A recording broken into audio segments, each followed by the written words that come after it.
Hello everybody, and welcome to our talk on exploring the eco-digital.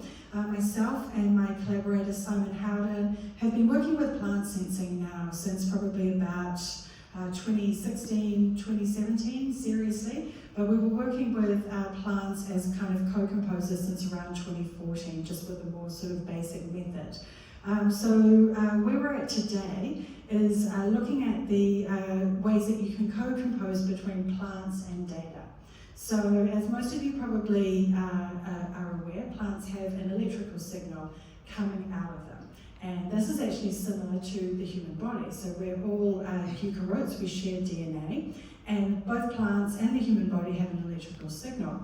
So using interfaces, you can connect, of course, through capacitive touch, the human body and the plant body. And once you can do that, you can sonify and you can visualize the signal coming from the plants using different methods. So the primary method that we're using at the moment is an interface which converts the bioelectrical signal of the plant into MIDI data, and then from there we sonify. So it's primarily Simon Howden, sitting down here in the front row, who's doing the sonification process, and I'm looking after the visual side. So we think of this as a situational assemblage, and I use the word situational inspired by Karen Barad's concept of situated agency. So this is where she's talking about every living being in the world having a form of agency which is situated and temporal. So in terms of plant bodies and human bodies, we find that we can develop different theoretical and pragmatic positions that connect these two living forms.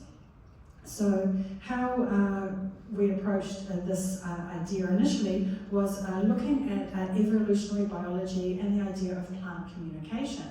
So there are a couple of really fantastic scientists working in this area. One is actually in Australia. She's called Monica Galliano. So in around 2011, 2012, she started exploring the little clicks that young corn made as it was growing. And this was quite a surprise to a lot of people in the scientific community, that corn is actually sending out basically an audio signal, which is a very, very, very low click. So I was very inspired by Monica's research, and that encouraged me to dig a bit deeper. At the time, I was also looking at articles by Stefano Mancuso, who's an Italian evolutionary biologist working also with plants. But Stefano's talking about how plants actually communicate. And as humans with a body and a brain, we tend to think of communication as something that happens through our brain-eye-mouth combination, as embodied, but always centered around cognition. Of course, plants don't have a brain, but they do have a number of sensors and receptors and processes for translating electrochemical energy, turning water and heat into various chemicals that they use. And all of those chemicals can be sort of captured through the plant's electrical signal. So I started creating some animated work which operated in real time using Touch Designer. So are there any Touch Designer people in the room? Oh great, okay, well I better be careful about what I say, and so I'll try and make this a bit accurate. So we basically just took an audio signal in from a sensor that we have, and basically that sensor was converting the plant electrical signal into MIDI. So once it was a sound, of course, we could just put it through a simple kind of line-in, going into Touch Designer, okay, and then I created a beat triggering system from that, and the triggering system, which is generated by the living, well, triggered by the living plant, drove these real-time animations. And so this actually worked in an installation situation really well, because what we have often is we will set up our installations with the living plants attached to the sensors, and the installation's going by itself because it's triggered by the plants the whole time, so you can see the visualization of the real-time animations. But also, if participants come up and actually touch the plant, it shifts the signal. So people who visit the installations are able to manipulate the frequency of the sound and thereby actually change that visibly change the real-time animations. So yeah, we're just thinking about this aspect of plant communication, which is based around the electrical signaling side. So I'd love to actually work a little bit more with organic compounds, but unfortunately I'm not a chemist, so I don't know how to extract data that way. So yes, I'm doing it using an electrical signal, and hopefully this video is going to work for you.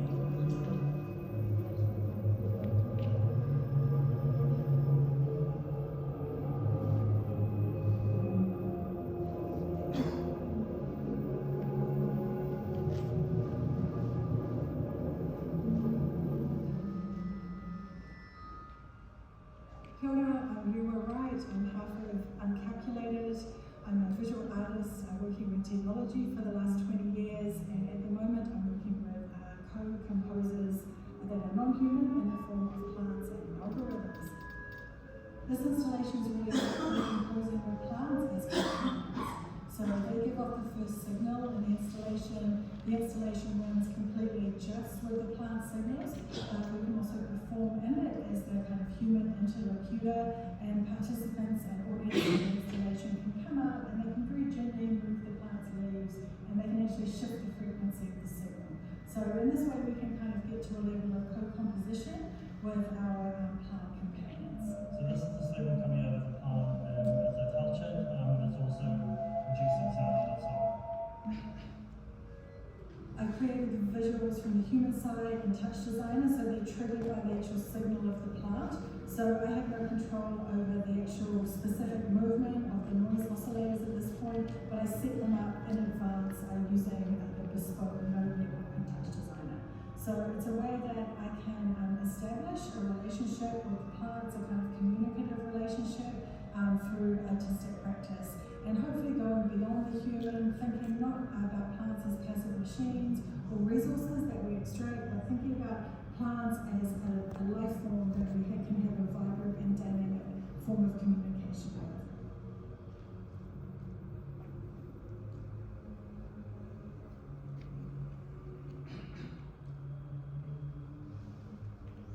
So that's a little trailer that I created for our forthcoming work. It's going to be shown next June in Nanja, Brisbane, where I live. But it's sort of around this concept of how kind of human time and phenological time, or the time of seasons and plants, might be kind of brought to some kind of coalescence, right? Because we are part of nature, we're human animals. Right, and so the Enlightenment, really separated us from this sort of embodiment within this kind of a web, an ecological web.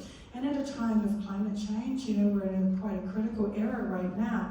Anything we can do to make people feel a bit more connected to plants, I think is really valuable. So that's sort of part of our kind of social mission behind this project, is to give people an understanding of plants as very active, as communicating, as vibrant, rather than how they're normally aestheticized through, Western epistemology, coming through the 18th and 19th century, which is that, plants are thought of as representational and passive objects. So sort of part of the thinking was to try and shift people's approach to plants, and that's coming out of my Indigenous heritage. I'm actually a quarter New Zealand Māori, and so we have a really strong concept of the connection between humans and all other animals, and also non-living forms in the world, geological forms, for example, earth and wind, fire and water. And how they connect with the human body in a kind of a situational assemblage, you might say. So thinking about how we can create connections that are not always sort of manifest, connections that are not human to human, but connections that go beyond the human. And you've probably all heard this term more than human in the last 4 or 5 years because of posthumanist theorists, Karen Barad and Donna Haraway. These concepts have become a lot more commonplace. It really challenges this humanist ideal coming down from Descartes that, I think, therefore I am. I have a brain, therefore I am the center of the universe. So through our artwork and through visualizing these sounds in this way, we're trying to kind of make a little bit of, I suppose, social impact and help people to think, differently about the ways they can connect with nature. So thank you so much. That's really the end of my presentation. Feel free to ask any questions. I'm sorry, I'm just a poor substitute for Alison and Clarissa, who would have been much more interesting. Actually, I really enjoy your presentation. It's kind of surprise to me and make me think. So you're talking about communication with a plant, right? So it's want people be aware. So plants, animals, so they are other part of nature, but they're still kind of like the life form in a way, right, of our nature. So then that make me think. So what's the definition of life? Then how about the other the conventional way we think the non-life form material or object in our world, right? How about the dirt? How about the rocks? So I wonder, have you thought about if it's possible to, let's see, there's some sort of a signal or communication can go through that way, so. Thank you, Rebecca. That's a really interesting question. So there's actually a piece which I saw recently, which was some people using clay, sending, getting sonifying clay. And you would think of that as being very inanimate, but it could be that when you have an inanimate object, if we tried to sonify many of these objects, they would all give off some kind of signal, because everything's sort of connected at a frequency level.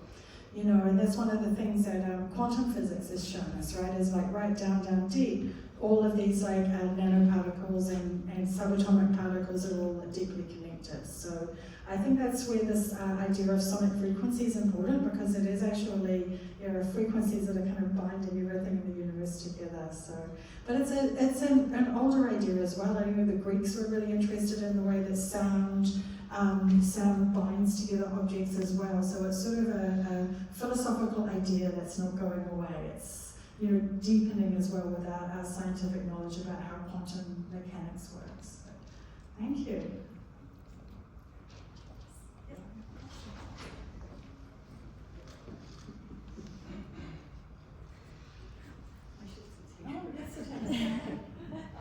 Thank you again, very relevant to today and what I'm doing as well. I would like to talk to you later together.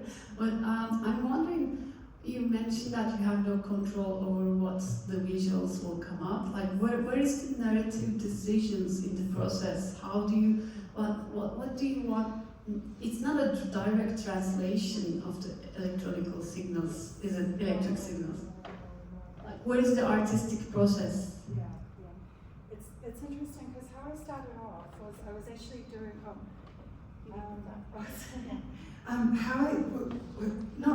I started off in a really sort of basic way with augmented reality in 2015, and I was using hand tracking with leg motion.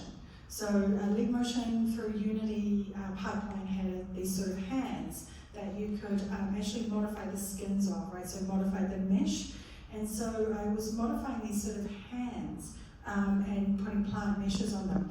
And then I was doing this sort of, this kind of cultural gesture that comes from my Māori heritage. It's called wiri wiri. It's like a wavering kind of a hand gesture that we do. And the idea of it is it's actually supposed to be slightly analogous to waves on water. So I started creating these kind of performances that incorporated those aspects. So from the human side, you're really crafting the plants into your concept still, aren't you, right? And it's really difficult to say that the plant is 100% a co-composer, because as a human, I'm still establishing the situation that creates all of these reactions and consequences. So it's a little, I feel like it's a step towards plant-human co-composition, but no, it's coming from the human design side as well. Yeah, so there is still that level of control and human centricity. But I think, you know, I want to try and like push the work a little bit further so that maybe we'll be incorporating some autonomous agents and that kind of thing, maybe some machine learning that's going to be drawn out of the plant signals, and then, you know, that might help me, you know, progress the research in more of a co-composition direction, yeah. But yeah, there's a lot of artistic decisions that are made. Well, like coming out of my cultural heritage, I also look at these traditional objects. This is sort of an eel trap on the left-hand side, right-hand side. So that's for traditional Maori trap for catching eels. It's a woven basket that the eel swims into. And on the other side of that is a very traditional flower from Aotearoa called a pomutikawa. It's an important sort of a symbolic red flower. So as part of my aesthetic language, I'm kind of incorporating all these forms as well. So I spend quite a lot of time thinking about how meshes and vectors and voxels can somehow give us a little bit of a resonance with the natural world, or in my case, a little bit more resonance with my cultural heritage. So, thank you. I hope you all enjoy the rest of SIGGRAPH Asia. It's been a wonderful week, actually. Imagine everybody's tired. Put your hand up if you're tired. Yeah, great experience, though, and so special to have it back here in Australia after 4 years. So thank you, everybody, for coming along.